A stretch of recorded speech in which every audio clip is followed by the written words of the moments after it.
Hello friend.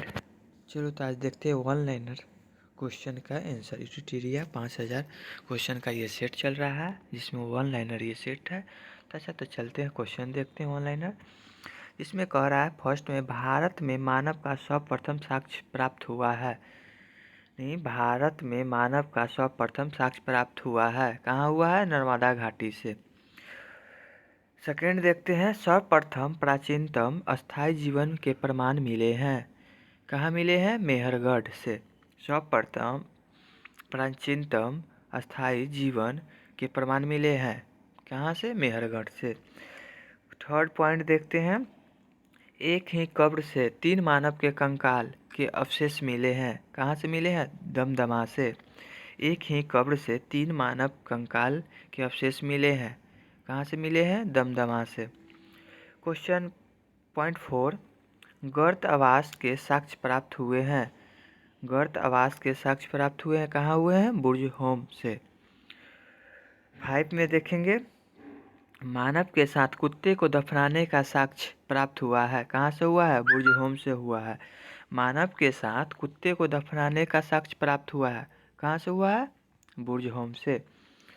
Point next देखेंगे, जूता हुआ खेत का साक्ष्य प्राप्त हुआ है। कहाँ से? कालीबंगा से। जूता हुआ खेत का साक्ष्य प्राप्त हुआ है कालीबंगा से।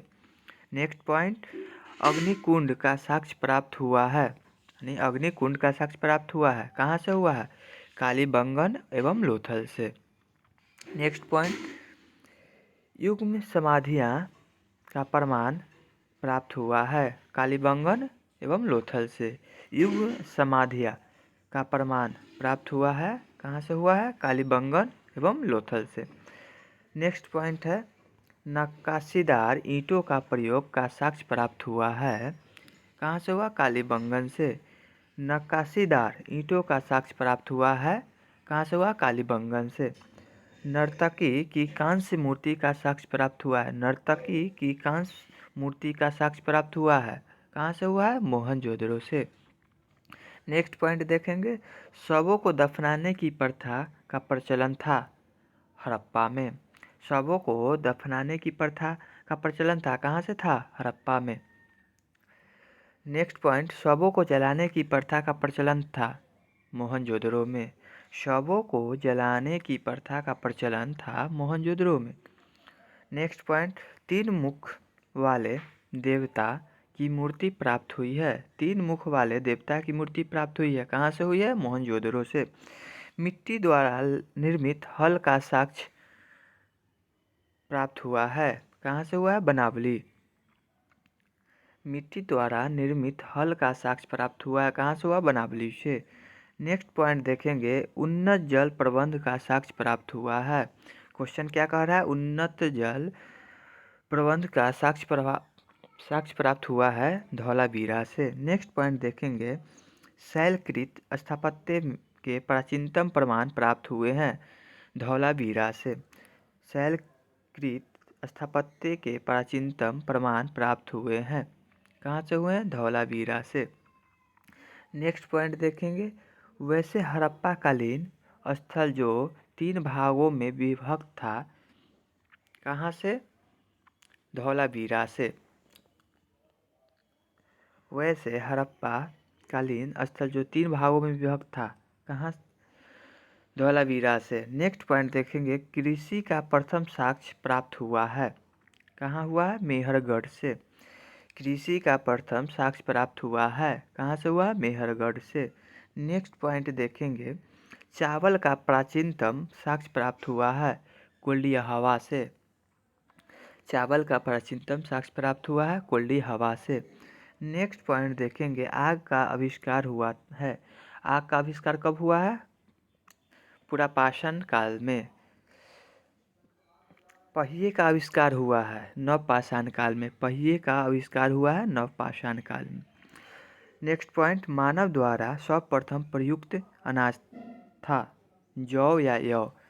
मानव द्वारा सर्वप्रथम प्रयुक्त अनाज था जौ या यौ। मानव द्वारा सर्वप्रथम प्रयोग में लाया गया धातु कौन था? तांबा। मानव द्वारा सर्वप्रथम प्रयोग में लाया गया धातु कौन था? तांबा। राष्ट्रीय मानव संग्रहालय स्थित है भोपाल में। राष्ट्रीय मानव संग्रहालय स्थित है कहाँ है? भोपाल में। नेक्स्ट पॉइंट है, सिंधु सभ्यता के प्रमुख बंदरगाह थे। सिंधु सभ्यता के प्रमुख बंदरगाह थे लोथल और सुतकोटदा। नेक्स्ट पॉइंट देखेंगे, हड़प्पा एवं मोहनजोदड़ो को संयुक्त या जुड़वा राजधानी कहा पिगट को। पिगट ने हड़प्पा एवं मोहनजोदड़ो को संयुक्त या जुड़वा राजधानी कहा। किसने कहा था? पिगट ने। नेक्स्ट देखेंगे, प्रमुख दर्शन और उसके प्रवर्तक। प्रमुख दर्शन में देखेंगे प्रवर्तक। योग दर्शन का प्रवर्तक कौन था? पतंजलि। योग दर्शन का प्रवर्तक पतंजलि। न्याय दर्शन का प्रवर्तक कौन है? गौतम। न्याय दर्शन का प्रवर्तक कौन है? गौतम। सांख्य दर्शन का प्रवर्तक कौन है? कपिल। सांख्य दर्शन का प्रवर्तक कौन है? कपिल। चार्वाक चावाक दर्शन का प्रवर्तक कौन है? चावाक। चार्वाक का दर्शन का प्रवर्तक है चावाक। वैशेषिक दर्शन का प्रवर्तक है कणाद।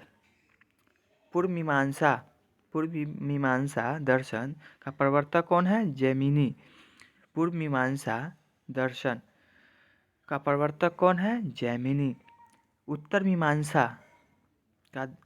मीमांसा दर्शन का प्रवर्तक कौन है?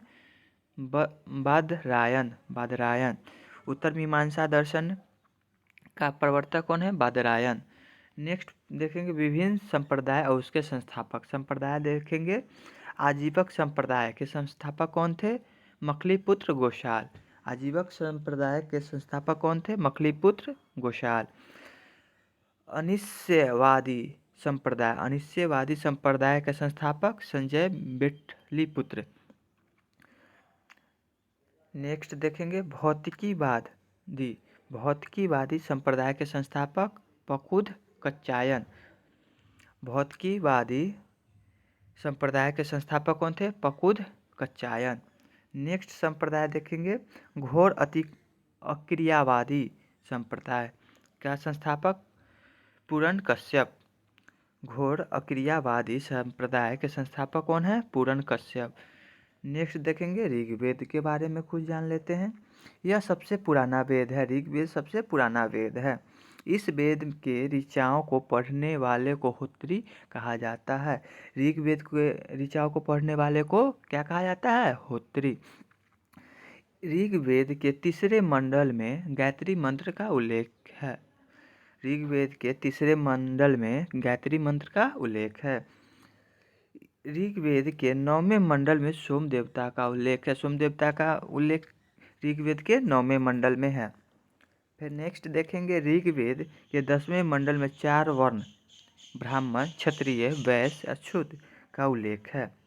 नेक्स्ट देखेंगे, इस वेद में इंद्र के लिए 250 और अग्नि के लिए 200 ऋचाओं का रचना की गई है। ऋग्वेद में इंद्र के लिए 250 और एवं अग्नि के लिए 200 ऋचाओं की रचना की गई है।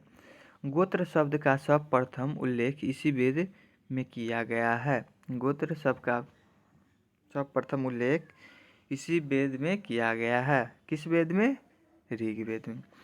इस वेद में गाय के लिए अघन्य शब्द का प्रयोग किया गया है। ऋग्वेद में गाय के लिए कौन सा प्रयोग किया गया है? कौन सा शब्द? अघन्य। यजुर्वेद के बारे में चलो जान लेते हैं कुछ। इसके ऋचाओं को पढ़ने वालों को अध्यवयु कहा जाता है। यजुर्वेद की ऋचाओं को पढ़ने वालों को अध्यवयु कहा जाता है। योगों के नियमों एवं विधि विधानों का संकलन मिलता है। कहाँ मिलता है? यजुर्वेद में। यजुर्वेद में बलिदान विधि का भी उल्लेख है। यजुर्वेद में बलिदान विधि का भी उल्लेख है। यजुर्वेद यह गद्य एवं पद्य दोनों में है। गद्य एवं पद्य दोनों में कौन सा वेद है? यजुर्वेद। सामवेद के बारे में, इसके ऋचाओं को पढ़ने वालों को उदात्री कहा जाता है। इसके ऋचाओं को पढ़ने वालों को उदात्री कहा जाता है। इस वेद में भारतीय संगीत का जनक कहा जाता है। इस वेद को भारतीय संगीत का जनक कहा जाता है। अथर्ववेद। अथर्ववेद के बारे इसी वेद में सर्वप्रथम औषधि का उल्लेख मिलता है। अथर्ववेद में सर्वप्रथम औषधि का उल्लेख मिलता है। इसमें सभा एवं समिति को दो प्रजापति की पुत्रियां कहा जाता है। इस अथर्ववेद सभा एवं समिति को प्रजापति की पुत्रियां कहा जाता है। वेदों की संख्या कितने हैं? 4। वेदांग की संख्या कितने हैं? 6। पुराणों की संख्या 18। उपनिषदों की संख्या 108। नेक्स्ट देखेंगे, बौद्ध धर्म के संस्थापक थे। बौद्ध धर्म के संस्थापक थे गौतम बुद्ध। गौतम बुद्ध का जन्म 563 ईसा पूर्व लुम्बिनी, नेपाल में हुआ है। गौतम बुद्ध का जन्म 563 ईसा पूर्व लुम्बिनी, नेपाल में हुआ है। गौतम बुद्ध की मृत्यु 483 ईसा पूर्व कुशीनारा, उत्तर प्रदेश में हुई। गौतम बुद्ध की मृत्यु कब हुई थी? 483 ईसा पूर्व कुशीनारा, उत्तर प्रदेश में हुई। इसके बचपन का नाम सिद्धार्थ था। गौतम बुद्ध के बचपन का नाम क्या था? सिद्धार्थ था। इसको 6 वर्ष की कठिन तपस्या के उपरांत 35 वर्ष की आयु में फल्गु नदी के किनारे ज्ञान की प्राप्ति हुई। 6 वर्ष की कठिन तपस्या के उपरांत 35 वर्ष की अवस्था में फल्गु नदी के किनारे ज्ञान की प्राप्ति हुई। किनको हुई थी? गौतम बुद्ध को। नेक्स्ट पॉइंट देखेंगे, बुद्ध ने अपना पहला एवं सर्वाधिक उपदेश क्रमशः सारनाथ एवं श्रावस्ती में दिया। बुद्ध ने अपना पहला उपदेश कहाँ दिया था? सारनाथ में। सर्वाधिक उपदेश कहाँ दिया था? श्रावस्ती में। नेक्स्ट पॉइंट है, बौद्ध धर्म में आत्मा की परिकल्पना नहीं है, जबकि पूर्ण जन्म की मान्यता है।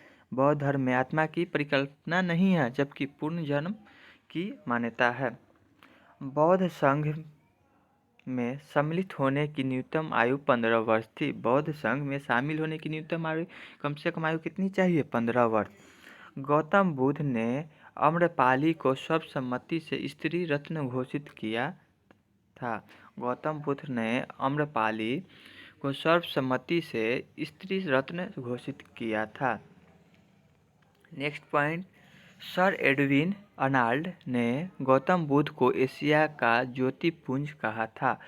सर एडविन अर्नाल्ड ने गौतम बुद्ध को लाइट ऑफ एशिया यानी एशिया का ज्योतिपुंज कहा था। देखते हैं, शाबाश। प्रथम संगीति का समय क्या था? 483 ईसा पूर्व में। स्थान कहाँ था? राजगिरी। अध्यक्ष कौन थे? महाकश्यप। शासनकाल किसका था? अजातशत्रु का। प्रथम संगीति कब हुआ था? 483 ईस्वी पूर्व में। स्थान कहाँ था? राजगिरी। अध्यक्ष कौन था? महाकश्यप।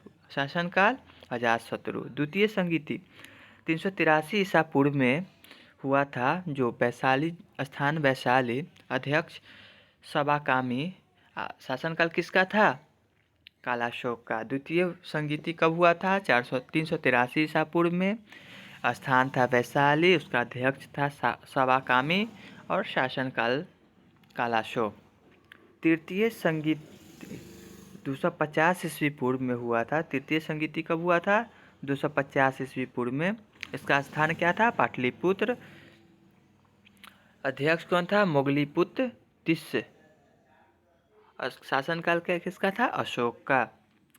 तृतीय संगीति 250 ईस्वी पूर्व, पाटलिपुत्र, मोगलीपुत्र तिस्य। शासनकाल अशोक। चतुर्थ संगीति कब हुआ था? 98 ईस्वी में। स्थान हुआ था कुंडलवन। अध्यक्ष वसुमित्र। शासनकाल किसका था? कनिष्क का। चतुर्थ संगीति कब हुआ था? 98 ईस्वी में, कुंडलवन में। उसका अध्यक्ष वसुमित्र और शासनकाल किसका था? कनिष्क का। जैन धर्म के संस्थापक थे ऋषभदेव। जैन धर्म के संस्थापक कौन थे? ऋषभदेव। जैन धर्म के 22वें और 23वें तीर्थकर क्रमशः अरिस्टोनेमी एवं पार्श्वनाथ थे। जैन धर्म के 22वें एवं 23वें तीर्थकर क्रमशः अरिस्टोनेमी एवं पार्श्वनाथ थे। महावीर स्वामी जैन धर्म के 24वें एवं अंतिम तीर्थकर थे। महावीर स्वामी जैन धर्म के 24वें एवं अंतिम तीर्थकर हुए। नेक्स्ट पॉइंट कहता है, महावीर स्वामी का जन्म 540 ईस्वी पूर्व में कुंडग्राम वैशाली में हुआ।